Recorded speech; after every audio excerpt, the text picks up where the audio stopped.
TDP జనసేనలతో కలిసి ఎన్నికల్లో పోటీ చేయడానికి బీజేపీ సుముఖంగానే ఉందా? పొత్తులపై కాషాయ పార్టీ నేతల వాయిస్ మారుతోందా అంటే అవును అనే సమాధానం వస్తుంది. సోము వీర్రాజు ఏపీ బీజేపీ అధ్యక్షుడిగా ఉన్నప్పుడు టీడీపీతో టచ్ మీ నాట్ అన్నట్లు వ్యవహరించారు. జనసేన ఒక్కటే తమ మిత్రపక్షమని పదే పదే ప్రకటనలు చేశారు. అయితే పురంధేశ్వరి రాష్ట్ర అధ్యక్షురాలయ్యాక సీను క్రమక్రమంగా మారుతున్నట్లు కనిపిస్తోంది. గతంలోలా కాకుండా పొత్తులపై అధినాయకత్వంతో చర్చించుకోవాలి అంటున్న రాష్ట్ర బీజేపీ నేతలు మరి ఆ పొత్తుల లెక్కలపై ఎప్పుడు క్లారిటీ వస్తుందో కానీ సీట్ల పంపకాలపై అప్పుడే లెక్కలు మొదలైపోవడం విశేషం.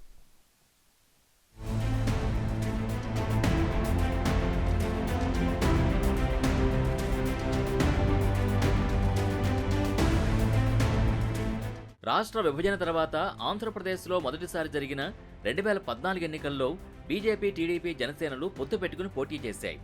అప్పట్లో జనసేన పోటీకి దూరంగా ఉన్న జనసేనాని పవన్ కళ్యాణ్ మాత్రం కూటమి విజయానికి విస్తృత ప్రచారం చేశారు. అటు కేంద్రంలో ఇటు రాష్ట్రంలో ఆ కూటమి విజయం సాధించడంతో టీడీపీ, బీజేపీలు ప్రభుత్వాల్లో కూడా భాగస్వాములయ్యాయి.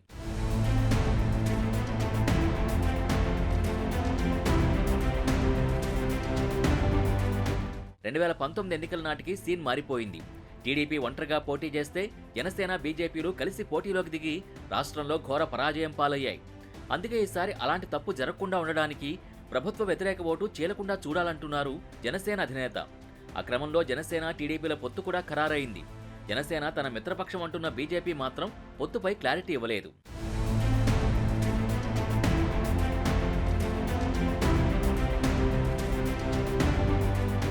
ఇప్పటికే టీడీపీ, జనసేన పొత్తులు ఖరారు చేసుకుని 2024 ఎన్నికల్లో బీజేపీ కూడా కలిసి వస్తుందన్న నమ్మకంతో ఉన్నాయి. ఆ క్రమంలో రాష్ట్ర బీజేపీ పొత్తుల విషయాన్ని అధినాయకత్వానికి వదిలేస్తూ పొత్తు కుదుర్చుకోవడానికి అధినాయకత్వంతో మాట్లాడుకోవాలని తాజాగా స్పష్టం చేసింది. దాంతో పొత్తు కుదుర్చుకోవడానికి బీజేపీ సుముఖంగానే ఉందన్న అభిప్రాయం వ్యక్తమవుతోంది. ఒకవేళ పొత్తు కుదిరితే సీట్ల పంపకం ఎలా అన్న చర్చలు కూడా మొదలైపోయాయి.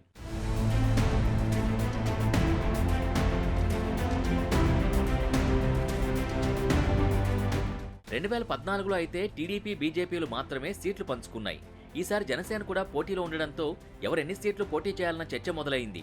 పొత్తులో భాగంగా ఇప్పటికే జనసేనకు 25 అసెంబ్లీ స్థానాలు, 4 పార్లమెంటు స్థానాలు ఇవ్వాలని టీడీపీ భావిస్తోంది. అయితే జనసేన 35 అసెంబ్లీ స్థానాలు, 10 పార్లమెంటు స్థానాలు ఇవ్వాలని డిమాండ్ చేస్తున్నప్పటికీ టీడీపీ ఇస్తానంటున్న సంఖ్యకే పరిమితమయ్యే పరిస్థితి కనిపిస్తోంది. ఇక పొత్తుపై క్లారిటీ వస్తే బీజేపీ 12 అసెంబ్లీ స్థానాలు, 6 పార్లమెంటు స్థానాలు అడగాలని భావిస్తోందట. అంత సీన్ లేదని, గతంలోలా 2 పార్లమెంట్, 6 అసెంబ్లీ స్థానాలు ఇచ్చే అవకాశం ఉందని టీడీపీ వర్గాలంటున్నాయి. మొత్తం మీద పొత్తులపై బీజేపీ లెక్కలు ఎలా ఉంటాయో చూడాలి.